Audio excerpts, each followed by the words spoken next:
Good afternoon. This is All India Radio. I'm Anuja Kumar, and with me is Anita Anand with the Midday News.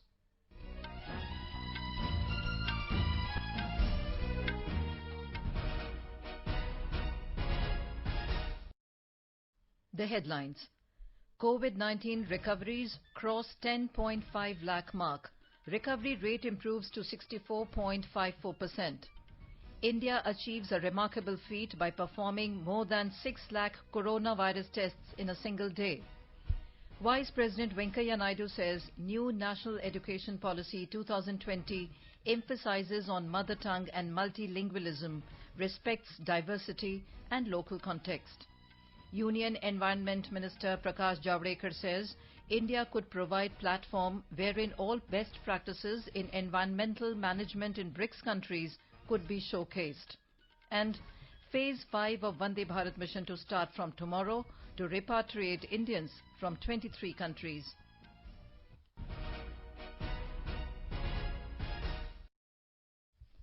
Prime Minister Narendra Modi will address the Smart India Hackathon of All India Council for Technical Education at 4:30 p.m. tomorrow. He will also interact with students on the occasion.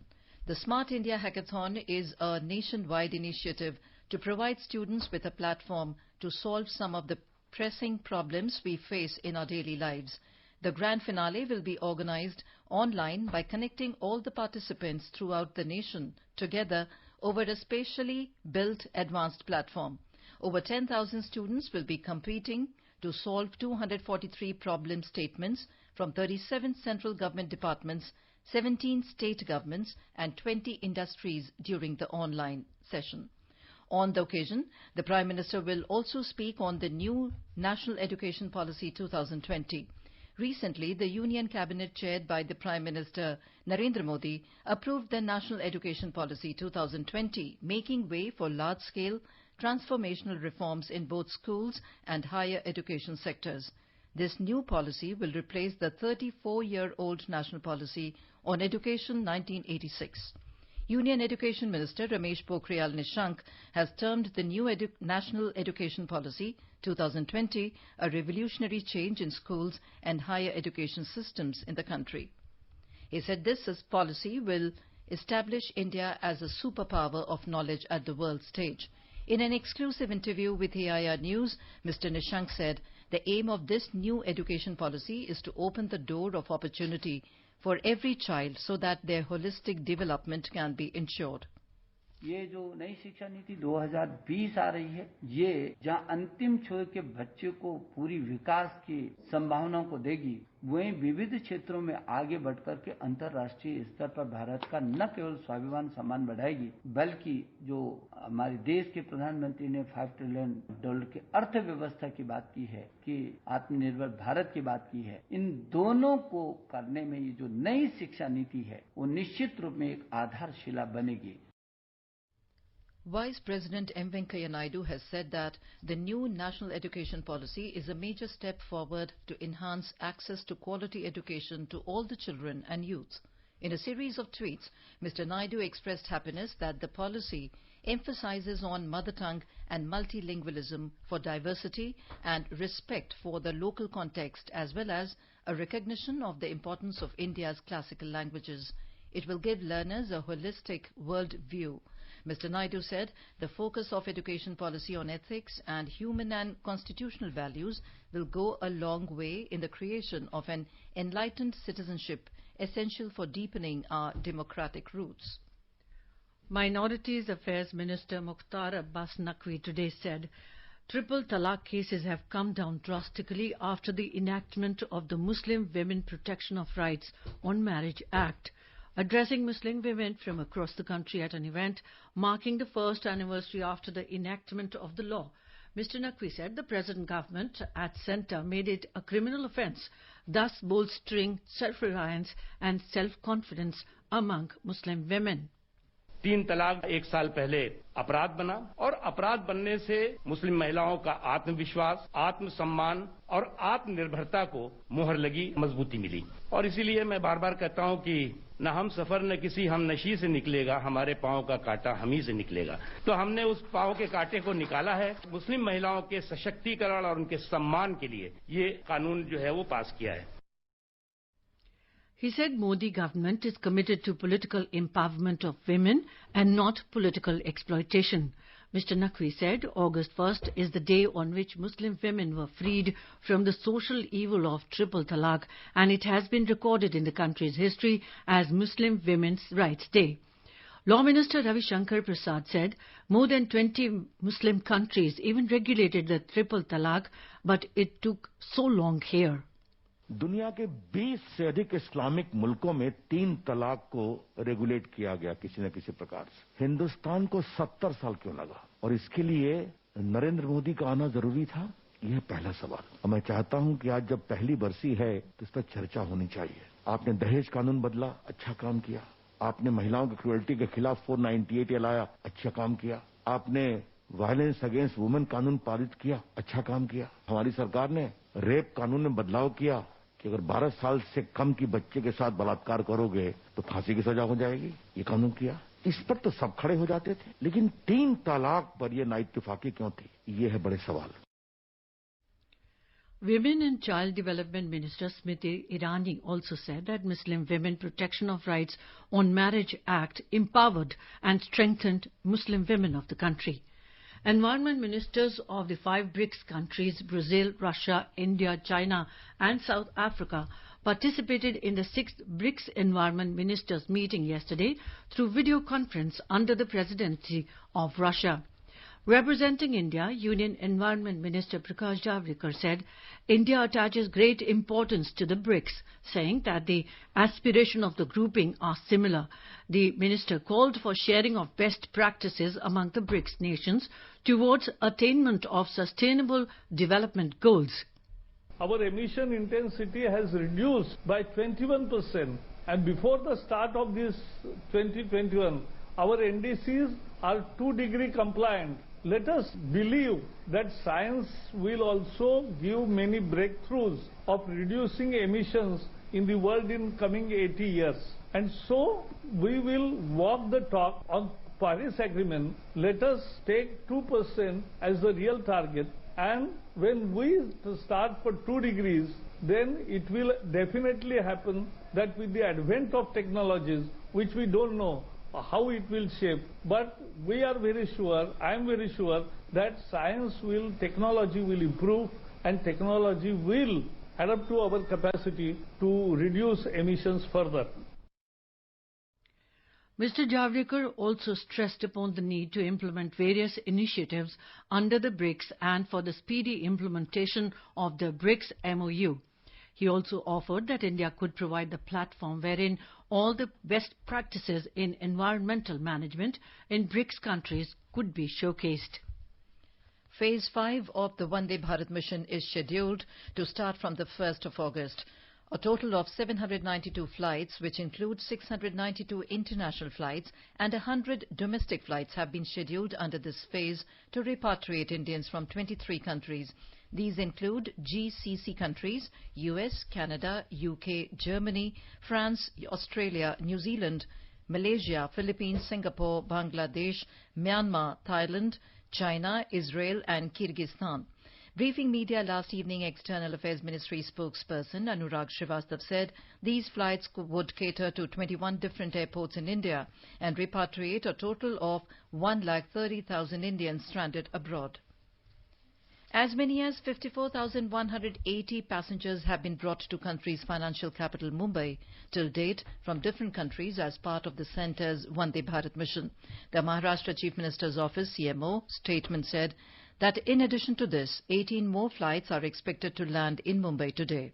Immigrants have been brought back from many countries including the United Kingdom, Singapore, Philippines, USA, Bangladesh and Malaysia. A report. Under the Vande Bharat mission, so far 395 flights have brought 54,180 passengers in Mumbai. According to Maharashtra government data, of the total number of passengers, 18,587 are from Maharashtra and 18,192 hail from Mumbai. In view of COVID-19 outbreak, passengers from Mumbai were admitted to institutional quarantine facilities set up in different hotels by the state government. The working of Vande Bharat Abhiyan in Maharashtra is being undertaken by state Nivedita AIR News, Mumbai. A batch of 158 Indians left the Hazrat Shahjalal International Airport, Dhaka, for Delhi today aboard the Air India evacuation flight AI 1232. This was the sixth evacuation flight from Dhaka to Delhi.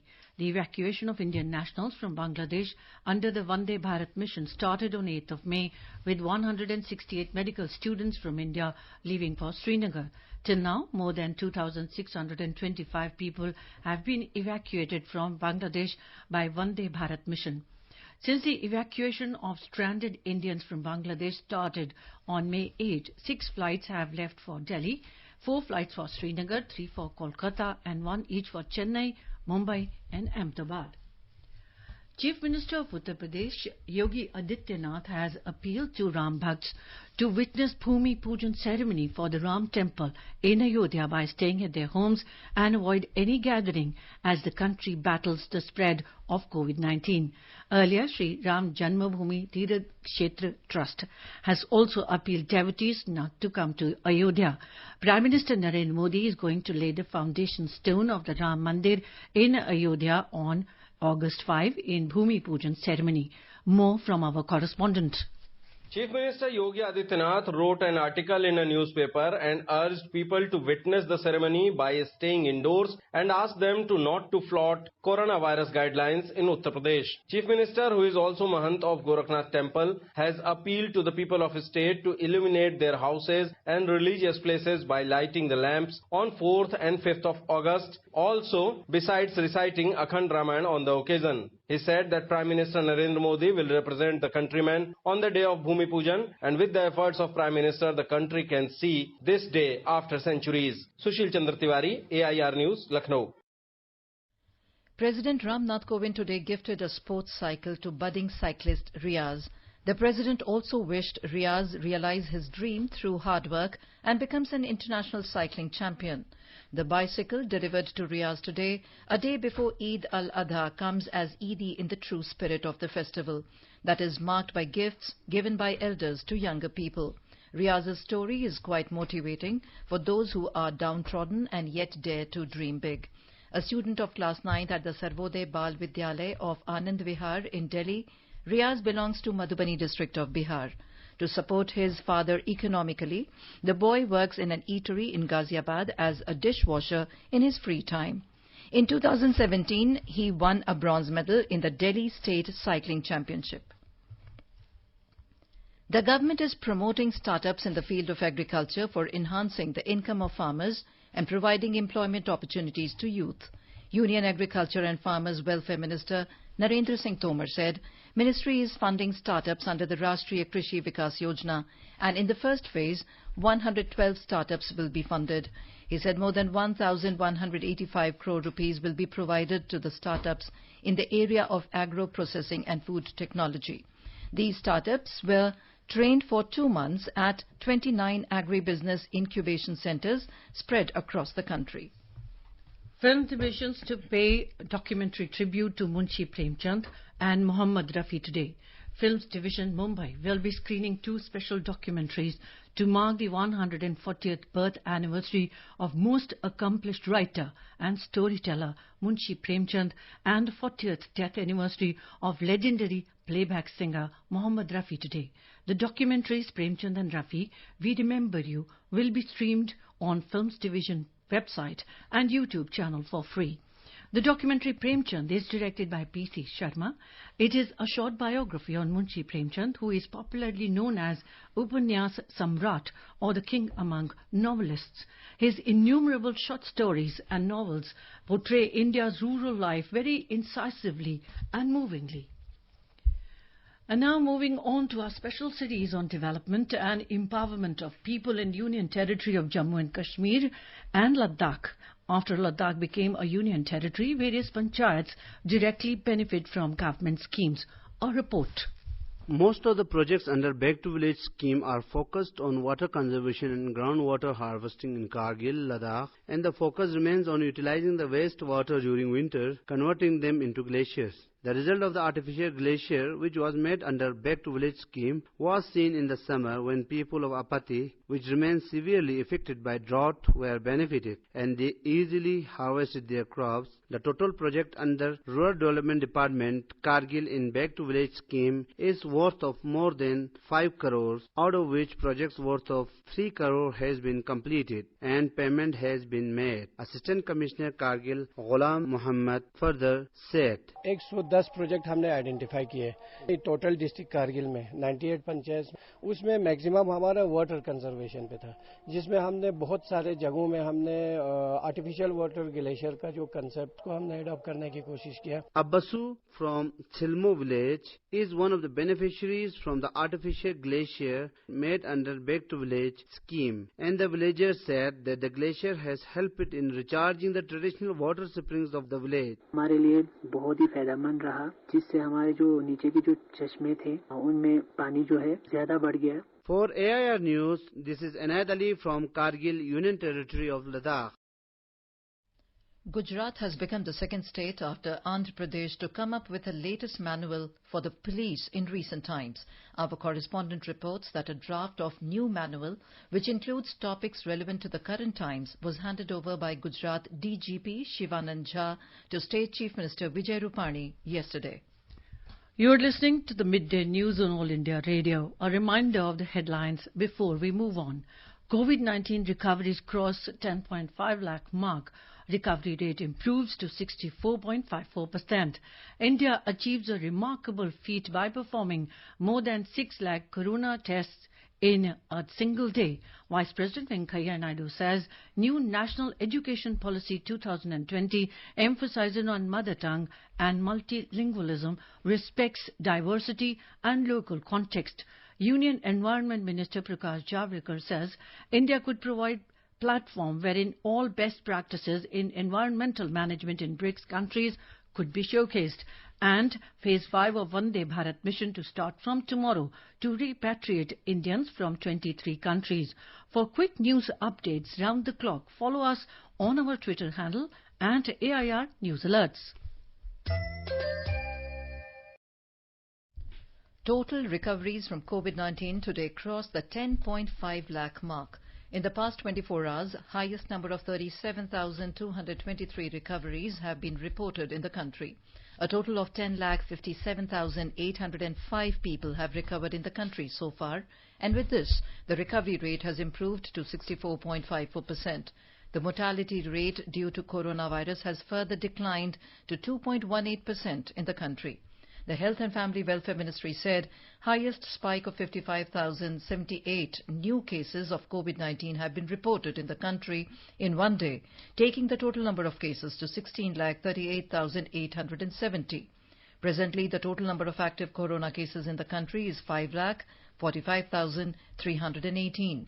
In a single day, 779 deaths have also been reported, taking the nationwide toll to 35,747. More from our correspondent. The central government, in collaboration with the states and union territories government, has adopted the strategy of aggressive testing, tracking and treatment to deal with COVID-19 pandemic. Effective containment strategies and clinical management protocols have improved recovery rates and reduced mortality rates. Delhi stands at top position with 89.07% recovery rate. Haryana, Ladakh, Assam and Tamil Nadu are other top performing states and union territories wherein the recovery rate is above 74%. 16 states and union territories have better recovery rates than the national average of 64.54%. There are 29 states and union territories which have lower mortality rates than the national average of mortality rate of 2.18%. In the total active cases, 69.32% caseloads are from Maharashtra, Karnataka, Andhra Pradesh, Tamil Nadu and Uttar Pradesh. Bhupendra Singh, AIR News, Delhi.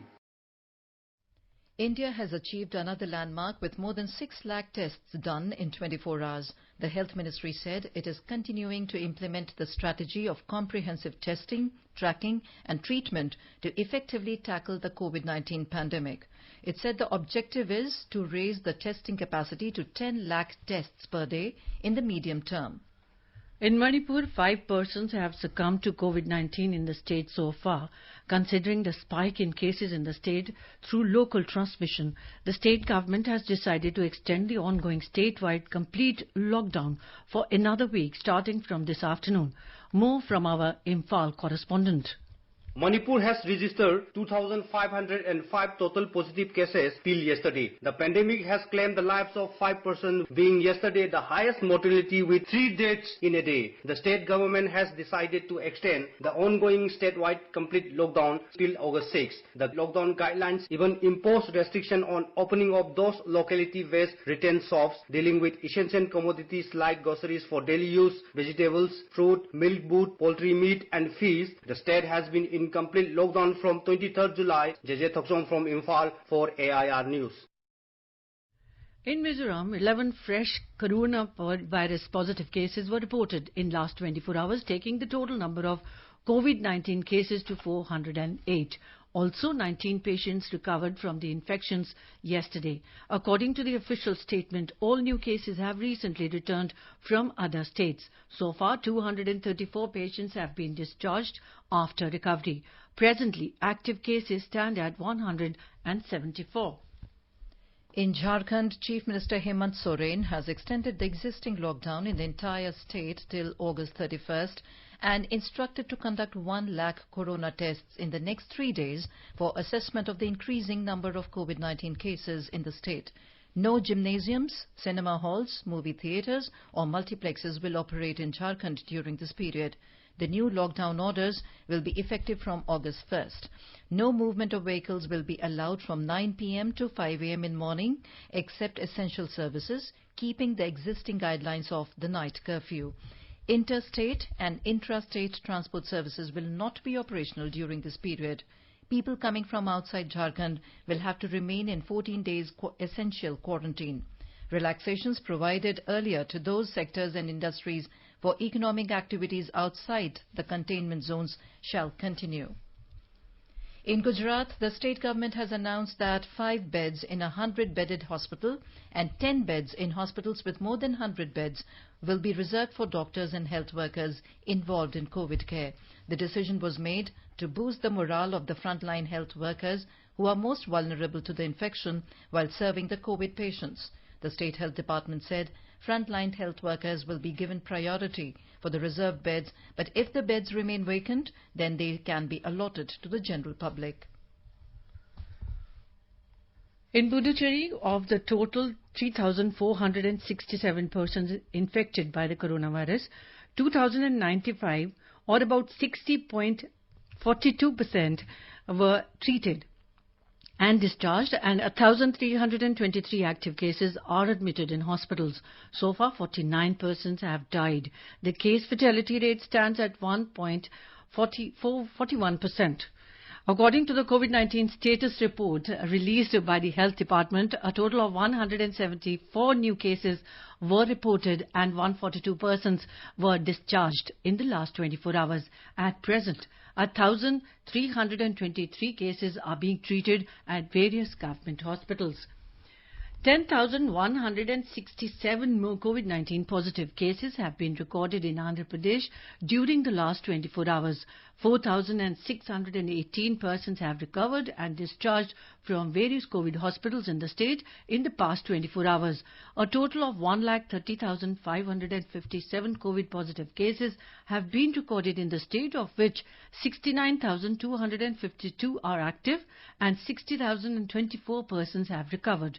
1,281 people have succumbed to COVID. At least 9 people died when they consumed alcohol-based hand sanitizer in Prakasam district in Andhra Pradesh. The tragic episode took place in Kurichedu village in Prakasam district. While 6 persons died today, 1 person died on Wednesday and 2 others on Thursday. 3 of the deceased are said to be beggars and remaining are local slum dwellers. Police is investigating the case. People in several places are said to be consuming as an alternative for liquor. Telangana reported 1,986 fresh cases of coronavirus during the past 24 hours, taking the total case load to 62,703. This is the highest single-day spike in the COVID cases reported in the recent past. A report. The daily test has increased to daily 21,000 tests by yesterday. The state has so far done over 4,37,000 tests ever since the pandemic began. Besides, taking up rapid tests and deployment of mobile testing vans also caused the reporting of more number of positive cases. The testing facility has been offered through mobile vans. Today, the mobile van is making rounds near Charminar area. Meanwhile, the number of COVID cases is also going up in districts and rural areas across the state. Lakshmi, AR News, Hyderabad. The Tamil Nadu government today has issued notification for the extension of lockdown till August 31st. The decision to extend the lockdown was taken yesterday. Meanwhile, the total COVID-19 infections in the state has gone up to nearly 240,000. The active cases, however, remain close to 58,000. More from our correspondent. In Tamil Nadu, all 38 districts have active caseloads and mortalities. However, 9 districts have contained the mortalities within a single digit so far. Southern regions like Virudhunagar, Kanyakumari, Tirunelveli, Thoothukudi, Western Industrial Hub of Coimbatore and the Northern Manufacturing Industrial Belt of Kanchipuram and Ranipet are prominently visible in the latest epidemiological map in the state. It is being said that this has led the government to continue with the e-pass system for the interstate and inter-district movement of people in August as well. Jai Singh, AR News, Chennai. In our series Experts Speak on All India Radio, we bring you the views of leading medical experts on COVID-19. Talking to AIR News, Dr. Amarchand Bajaj, Senior Consultant at the Sitaram Bharatiya Institute of Science and Research in New Delhi, highlighted the importance of hygiene and how to maintain it to contain novel coronavirus. जब तक हमारे पास इनकी treatment vaccine या medicine के रूप में ना निकले तब तक हमें जो प्रिकॉशनरी मेजर्स है वो फॉलो करने हैं। जहां जरूरत ना हो उसमें घर से बिल्कुल बाहर ना निकले, कोशिश करें कम से कम बाहर निकलना है। और जबकि निकलना भी पड़ा घर से बाहर तो कोशिश करें कि जहां आप 2 लोग खड़े हैं करीब 2 मीटर दूर खड़े रहें, नहीं तो कम से कम 1 मीटर दूर खड़े रहें। Dr. Naresh Gupta of Lok Nayak Jai Prakash Narayan Hospital in New Delhi said in most cases the COVID-19 infections are self-limiting and very few patients are required to take admission in hospital. 80% में तो ऐसी भी तकलीफ नहीं करते हैं या इतनी हल्की करते हैं कि लोग घर पे ही ठीक हो जाते हैं। 10-15% में उनको अस्पताल जाके कुछ दवाई दी जाती है और वो सेटल हो जाते हैं। 5% या उससे कम वाले हैं जो कि दाखिल होना पड़ता है। Now let us take a look at today's weather update. The national capital Delhi may experience thunderstorm with rain today. The minimum temperature was recorded at 27 degrees Celsius and maximum is expected to be around 33 degrees. Mumbai will have a cloudy sky with moderate rain. The city experienced a minimum temperature of 25 degrees Celsius and will have a maximum of around 31 degrees. In Chennai, the temperature will hover between 26 and 35 degrees Celsius. The city will have partly cloudy sky, becoming generally cloudy towards the afternoon or evening or night. Kolkata will have generally cloudy sky with 1 or 2 spells of rain or thunder showers. The city recorded a minimum temperature of 27 degrees Celsius, while the maximum temperature will be nearly 34 degrees. In Jammu and Kashmir, the minimum temperature was 26 degrees Celsius in Jammu, while maximum will be around 30 degrees. The city is likely to see generally cloudy sky with moderate rain. In Srinagar, the temperature will hover between 19 and 32 degrees Celsius. The city is expected to have partly cloudy sky with possibility of rain or thunderstorm or dust storm. Ladakh will have partly cloudy sky with 1 or 2 spells of rain or thunder showers. The temperature will hover between 20 and 31 degrees Celsius. In Gilgit, the minimum temperature was recorded at 18 degrees Celsius, while the maximum will be around 41 degrees. It is expected to have partly cloudy sky with possibility of rain or thunderstorm or dust storm. And in Muzaffarabad, it will face partly cloudy sky with 1 or 2 spells of rain or thunder showers. The place witnessed a minimum temperature of 23 degrees Celsius, while maximum temperature will be around 37 degrees. And now, before we end the bulletin, the headlines once again. COVID-19 recoveries cross 10.5 lakh mark. Recovery rate improves to 64.54%. India achieves a remarkable feat by performing more than 6 lakh coronavirus tests in a single day. Vice President Venkaiah Naidu says new National Education Policy 2020 emphasizes on mother tongue and multilingualism, respects diversity and local context. Union Environment Minister Prakash Javadekar says India could provide platform wherein all best practices in environmental management in BRICS countries could be showcased. And Phase 5 of Vande Bharat mission to start from tomorrow to repatriate Indians from 23 countries. And with that, we end the Midday News.